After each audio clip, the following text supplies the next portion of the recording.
عورت کی ذمہ داری ہے کہ وہ خامد کی خدمت کرے، اطاعت کے بعد خدمت کو بجا لائے، جتنی اللہ نے اس کو طاقت دی ہے اس کی خدمت میں کمی نہ کرے۔ رسول اللہ صلی اللہ علیہ وآلہ وسلم کی بیٹی فاطمہ رضی اللہ تعالی عنہ، میں اپنی گفتگو میں آپ کو بھی شامل کرنا چاہوں گا تاکہ آپ کا دائیں بائیں التفات ختم ہو جائے۔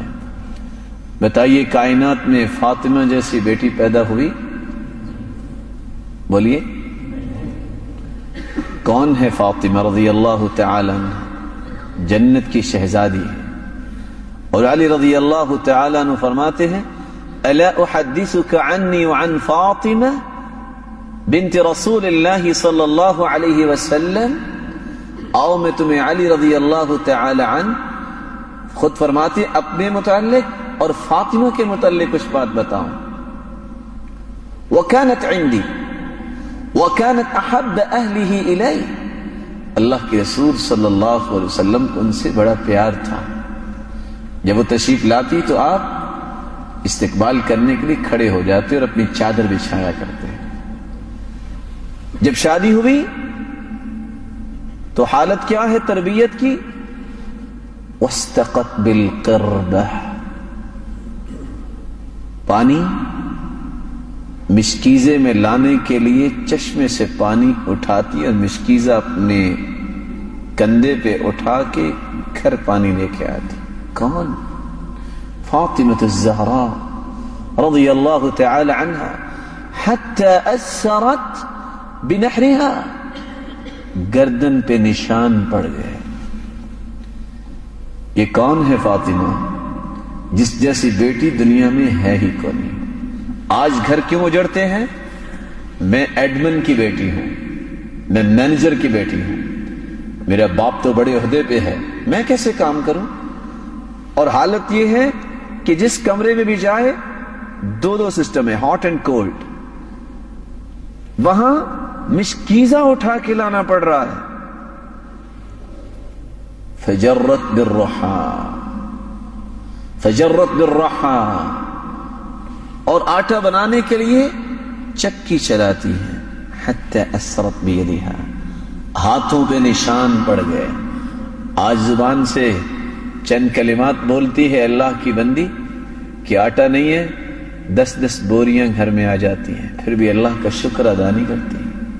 وقمت البیت حتی غبرت ثیابها، گھر کی صفائی خود کیا کرتی، جھاڑو خود دیتی۔ کون؟ سرتاج رسول کی بیٹی۔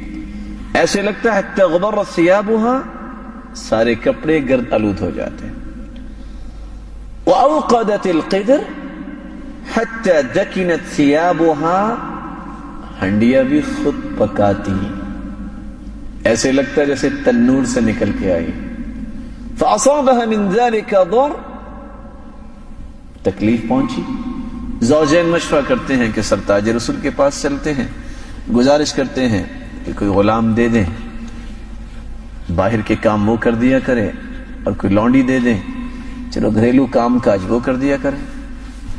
گھر تشریف لائے، عائشہ رضی اللہ تعالیٰ عنہ گھر پہ موجود تھی، سرتاج رسول گھر میں موجود نہیں تھے۔ قصہ بیان کیا اور چلے گئے۔ جب رسول اللہ صلی اللہ علیہ وآلہ وسلم واپس آئے، قصے کا پتہ چلا، آپ تشریف لائے اور فرمانے لگے الا ادلکما علی خیر مما سألتما، مجھے پتہ چلا کہ آپ کچھ گزارش کرنے آئے، میں تمہیں غلام اور لونڈی سے بہتر علاج نہ بتا دوں؟ فرمایا کیوں نہیں؟ فرمایا اذا اخذتما مضاجعكما فسبحا 33 واحمدا 33 وكبرا 34 فذلكما خير لكما من خادم۔ سارا دن کام کر کے تھکاوٹ تو ہوگی، جب رات کو چارپائی کی طرف سونے کے لیے جاؤ تو 33 مرتبہ سبحان اللہ پڑھ لینا، 33 مرتبہ الحمدللہ پڑھ لینا، 34 مرتبہ اللہ اکبر پڑھ لینا، غلام اور لونڈی آئے گی، کام تو کرے گی لیکن جسم میں تازگی تو نہیں آئے گی۔